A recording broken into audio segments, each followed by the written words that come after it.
BLLB gold medalist and has done her master's in counseling psychology. She has provided her services as counselor at Sakshi One Stop Center for Women in Distress. She's a coordinator and founder of Young Broadcast Club, a division of Disha that promotes legal and social awareness. Today, ma'am will be discussing about basics of crime, importance of motive, and theoretical aspects of criminal psychology. Save your questions for the end and do post them in the chat box. Over to you, ma'am. Thank you very much. Good evening to everyone. And thank you, Muskan, for such a wonderful introduction. Today, I shall share my views on relevance of psychological theories in understanding criminal behavior. Before we understand criminal behavior, we need to understand what is crime. Crime may be defined as any violation of law, either divine or human, or any omission of duty commanded, or commission of an act forbidden by law. According to Black's Law Dictionary, crime is an act that the law makes punishable, the breach of legal duty treated as subject matter of criminal proceedings. Criminologists commonly group crime into five major categories: violent crime, property crime, white collar crime, organized crime, and consensual crime, or you can call it as a victimless crime. We'll briefly discuss them one by one. Violent crime includes homicide, simple assault, rape, sexual assault, etc. In violent crime, a victim is harmed by or threatened with violence. Research on violent crime tends to focus on homicide and sexual assault. Homicide, of course, is considered the most serious crime because it involves taking off a human life. Certain aspects of homicide are worth noting. First of all, although some homicides are premeditated, most in fact are relatively spontaneous and the result of intense emotions like anger, hatred, or jealousy. Secondly, the most important factor of criminal behavior is homicide offenders and victims knew each other before the homicide occurred.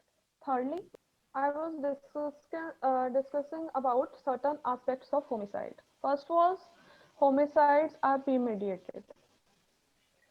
Secondly, homicide offenders and victims knew each other before homicide occurred. Thirdly, most homicides are interracial, meaning that they occur within the same race. The offender and victim are of the same race. Fourth aspect is that male commits about 90% of all the homicides and females commit only 10%. Fifth is homicide rate is much higher in larger cities than in smaller towns. The risk for homicide is 4 times greater in larger cities than in small towns. Hence, most homicides are committed for relatively emotional, spontaneous reasons between people who know each other beforehand. Next is the property crime. Major property crimes are burglary, motor vehicle theft, and arson. Much property crime can be understood in terms of roles and social networks of property criminals. In this regard, many scholars distinguish between amateur theft and professional theft. Most property offenders are amateur offenders. They are young, unskilled in the ways of crime, and the amount they gain from any single theft is relatively very small. They do not have plan for their crime and instead they commit them whenever they see an opportunity for quick illegal gains. In contrast, professional property offenders tend to be an older and quite skilled in the ways of crime, and the amount they gain from any single theft is relatively large. Not surprisingly, they often plan their crime well in advance, and hence they have great gains after they commit the crime. Third is a white collar crime. Well, if you are asked to picture a criminal in your mind, what image would you be likely to think at first?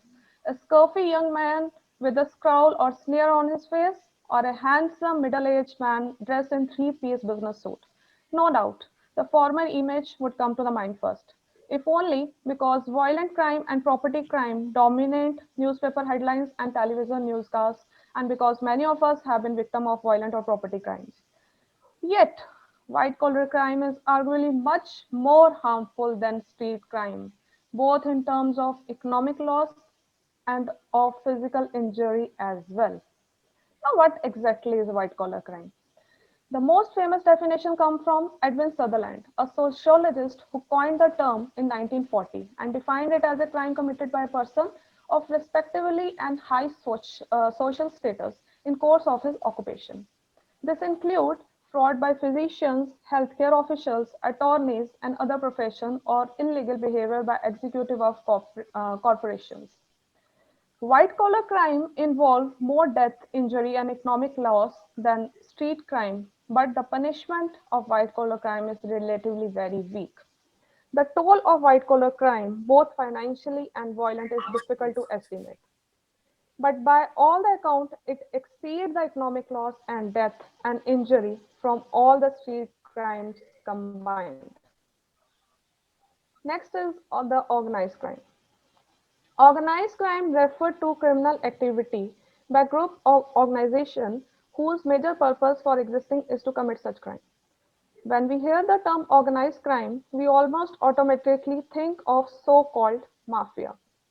Today, organized crime earns its considerable money from products and services such as illegal drugs, prostitution, pornography, and gambling.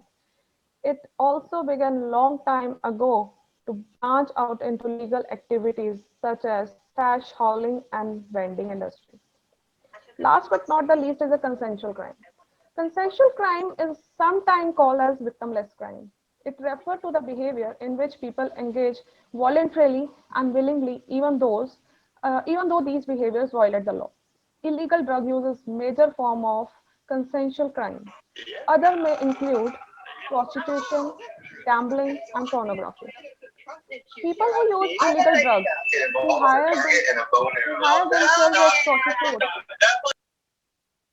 or employ the services of a prostitute, who gamble illegally, and who use pornography, all are doing so because they want to. These behaviors are not entirely victimless, as illegal drug users, for example, may harm themselves and others as well. And this is why the term consensual crime is often preferred over victimless crime. As we just discussed earlier, organized crime provides some of the illegal products and services that compose consensual crime, but these products and services certainly come from the sources other than the organized crime.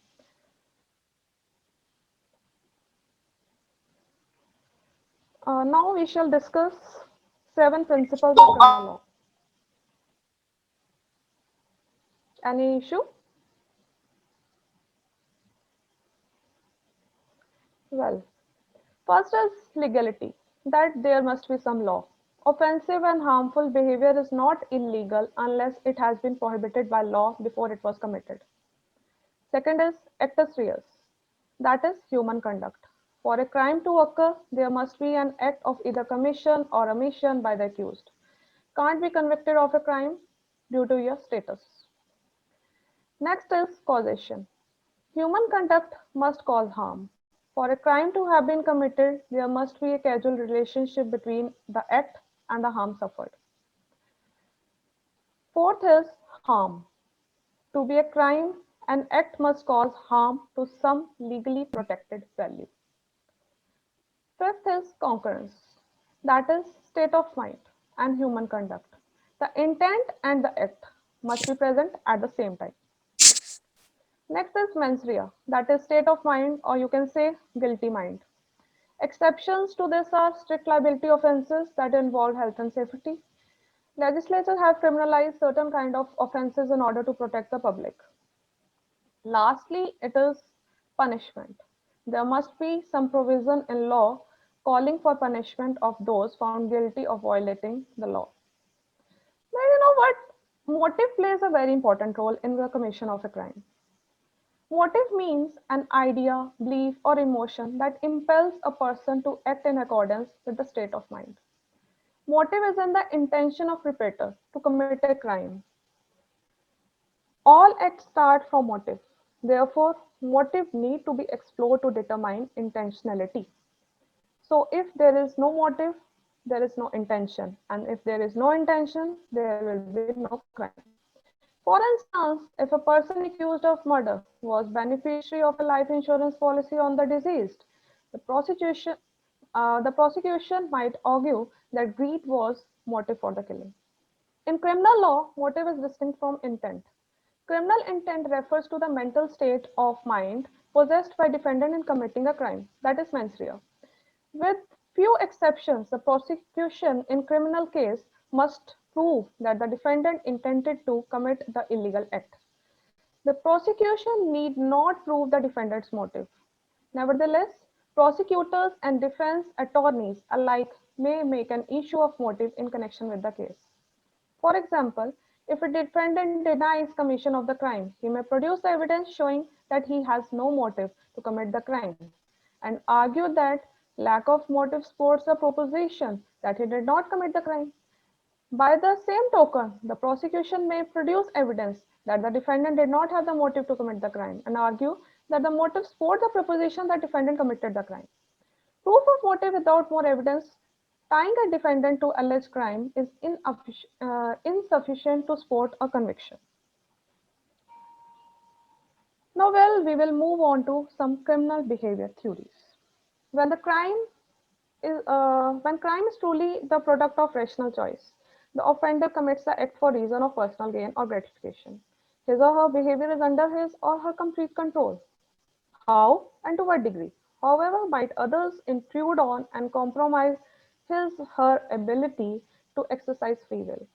The response to this question has come in form of various innumerable theories, each purporting to explain criminal behavior in terms of specific factors. Broadly speaking, criminal behavior theories involve three categories of factors: psychological, biological, and social. In fact, human behavior is a product of complex interactions among many other factors. We will discuss them one by one. First is the social factor. A wide range of environmental factors like developmental, social, and economical are linked to criminal behavior. For example, poverty is often cited as a socio-economic condition linked to crime. The stress, strain, and frustration experienced by those lacking the financial resources to meet their needs and fulfill their desires through legitimate means render them more inclined to commit crime than affluent individuals with ready access to legitimate means. Poor nutrition or nutritional deficiencies can result in or exacerbate problems such as learning disabilities and poor impulse control. Such cognitive dysfunctions have been identified as precursors to delinquency and adult criminality. Thus, one's position in the social structure of the society as operationalized by variables such as level of income can be a significant contributing factor in criminal activities of some individuals by virtue of its impact on brain function. Many a times, there is a cycle of violence where the victims of childhood abuse and neglect are predisposed to engage in violent behavior in adulthood, thus passing the violence from one generation to the next. Understanding the mechanism that underlie resilience may reveal deficits in those who succumb to harmful effects of disadvantaged or abusive childhood, often becoming delinquent and criminal as a result. Of course, the majority of poor people are not criminals, and majority of those growing up in abusive homes or who are bullied do not go on becoming criminals, raising the question what it is about those who commit crime that distinguishes them from who experience similar circumstances but are law abiding. Furthermore, why would individuals who do not experience such adversity commit crime? The answer to these questions is that social factors affect different people differently. By and large, it is psychological and biological makeup of an individual that determines how and to what extent external forces affects the behavior of an individual.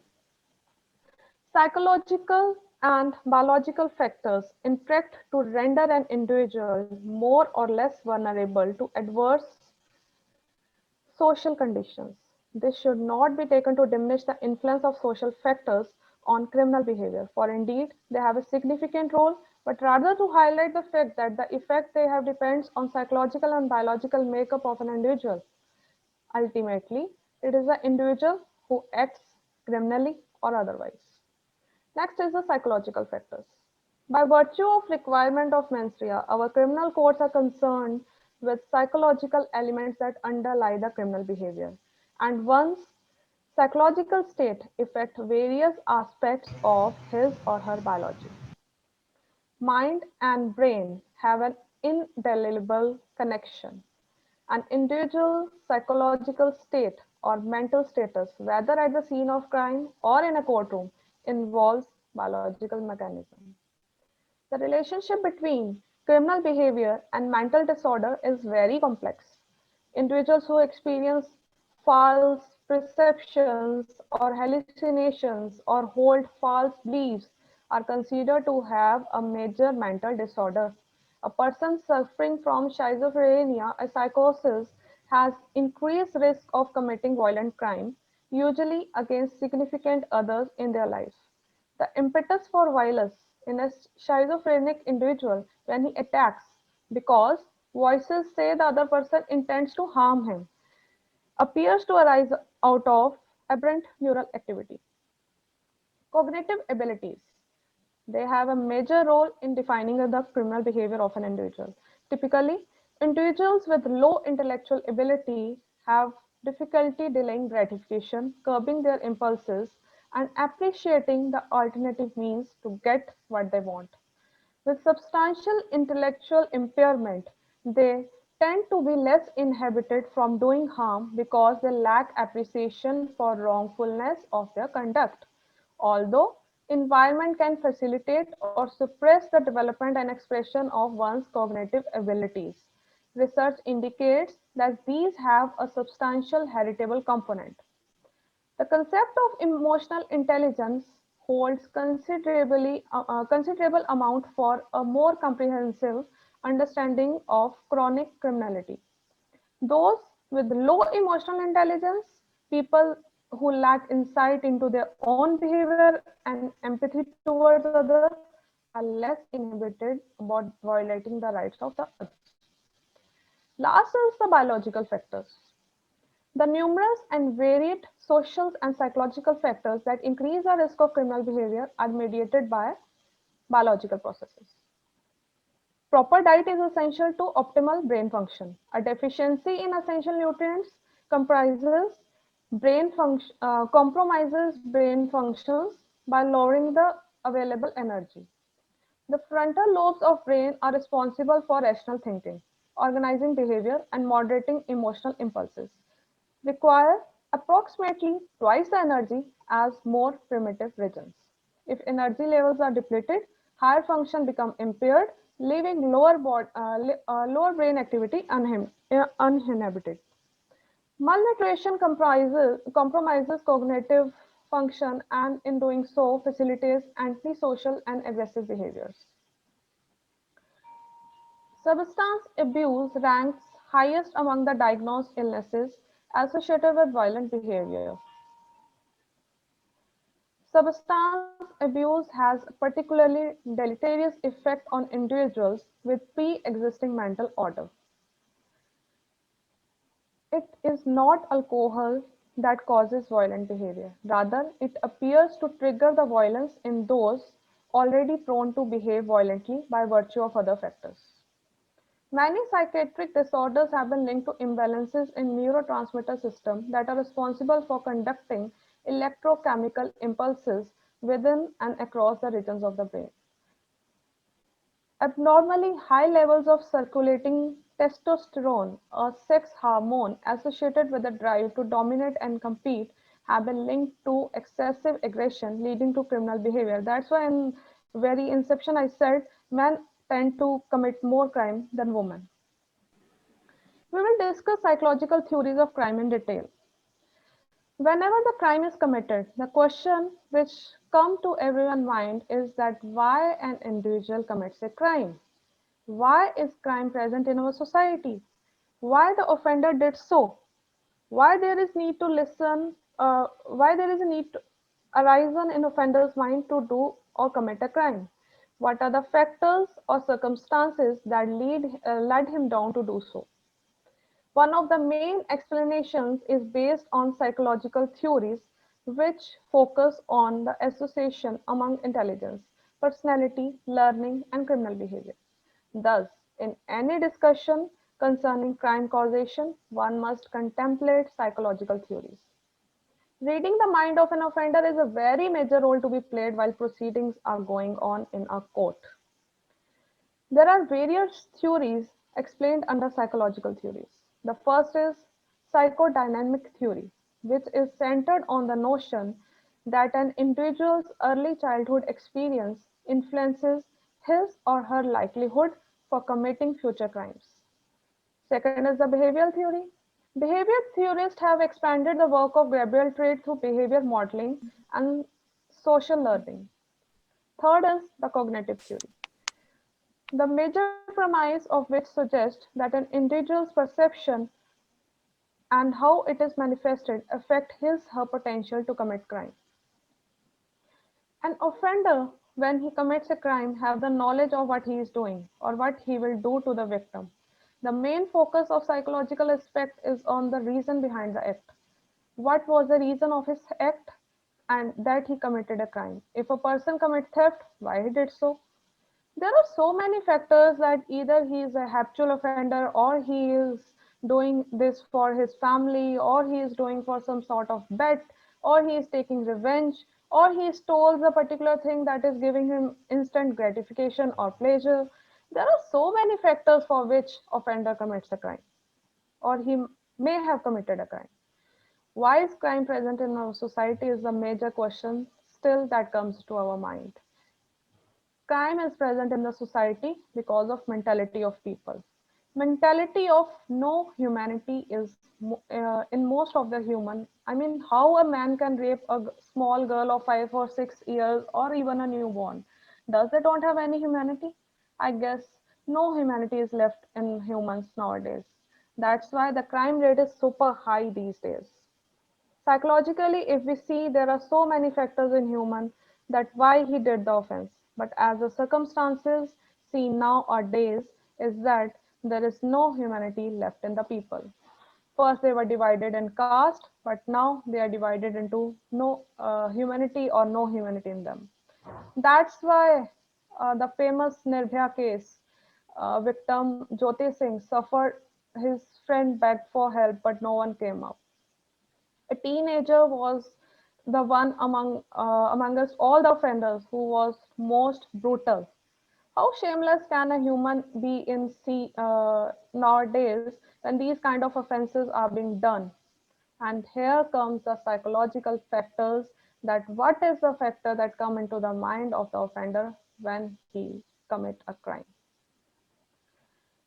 The psychodynamic theory suggests that an individual's personality is controlled by unconscious mental processes that are grounded in early childhood. This theory was originated by Sigmund Freud, the founder of psychoanalysis. Imperative to this theory are three elements or structures that make up the human personality. First is id, second is ego, and third is superego. You might have heard about these words. One can think of the id is as a primitive part of person's mental makeup that is present at birth. The it represents unconscious biological drive for food, sex, and other necessities over the lifespan.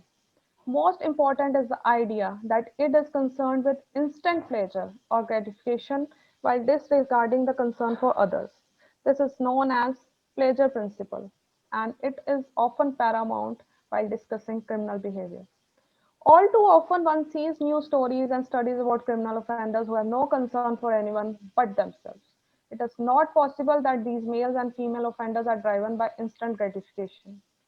The second element of human personality is ego, which is thought to develop early in person's life.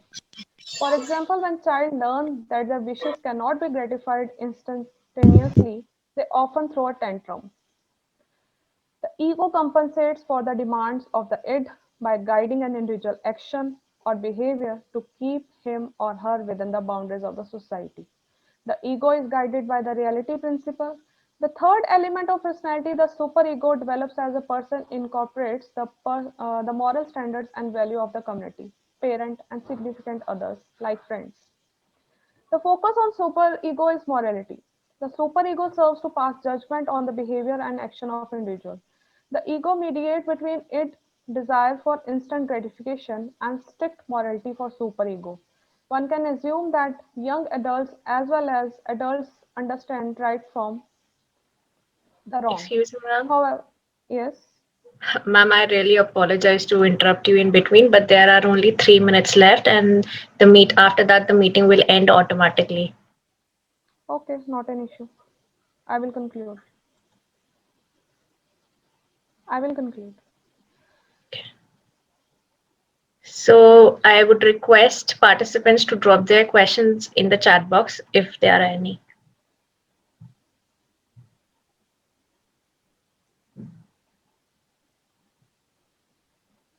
Assuming there are no questions from the participants, we move towards the end of the session. Uh, okay, there might be a question from Ayush Kalra.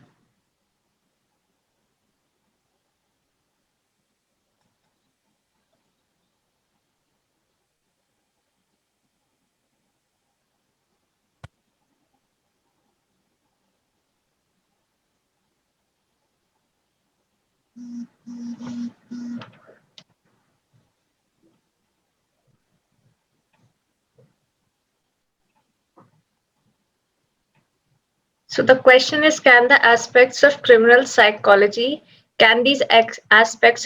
psychology be taken up in the court and the offender be judged accordingly?